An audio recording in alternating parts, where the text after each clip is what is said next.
Another year, another cursory debate, and then another vote through tonight of draconian legislation. I'll vote against, but the government will vote in favour, and the vast majority of the opposition will vote in favour of curtailing basic civil liberties. Special Criminal Court was established supposedly on an emergency basis 53 years ago. The original emergency for which it was established was officially declared over in 1995, yet these diplock courts have persisted even after they've been abolished in the north. The Minister now wants to make non-jury courts permanent, very likely unconstitutional.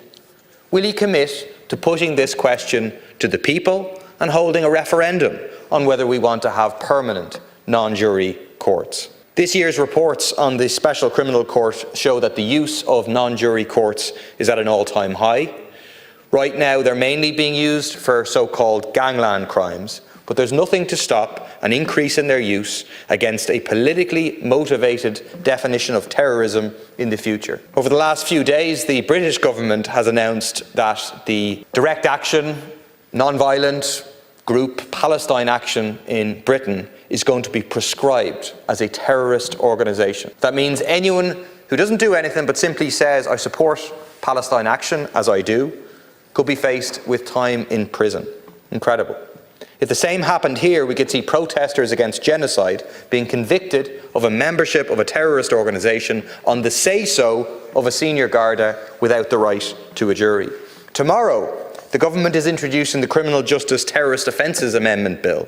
It will criminalise, quote, glorifying by praise or celebration a terrorist activity, just like the British state is trying to do with NICAP. It will have a chilling effect on freedom of speech and artistic expression. It shows the authoritarian direction that this government, the British state, Trump and the European Union as a whole are headed. 152 arrests were made under the gangland provision of the Offences Against the State Act last year, 40 more than the previous year. 90% of those were not for directing a criminal organisation, but for participating in, contributing to, or committing an offence for a criminal organisation. All of that is automatically tried in the Special Criminal Court, with no right to a jury of your peers, with belief or opinion evidence from senior Gardaí accepted as fact, and effectively no right to silence. Very, very basic features of what it is to have a jury system, a fair justice system being denied. Regardless of who is involved, that is a travesty of justice condemned by all major human rights organisations. The Irish Council for Civil Liberties, Amnesty International, the state's own Irish Human Rights and Equality Commission, the United Nations. Even the majority report on reforming the Special Criminal Court, which the Minister says he supports, recommended that, quote, the current system of scheduled offences, under which certain offences are automatically tried by a non-jury court, should be abolished. Can the Minister tell us now if he supports that recommendation?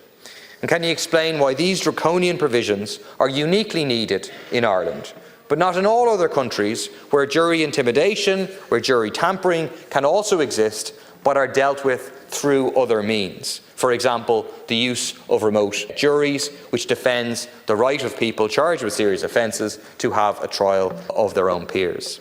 No one who supports the most basic principles of democracy should support this motion or should support creating a new permanent non-jury court. It flies in the face of the basic ideas of civil liberties, basic ideas of justice, basic ideas of democracy.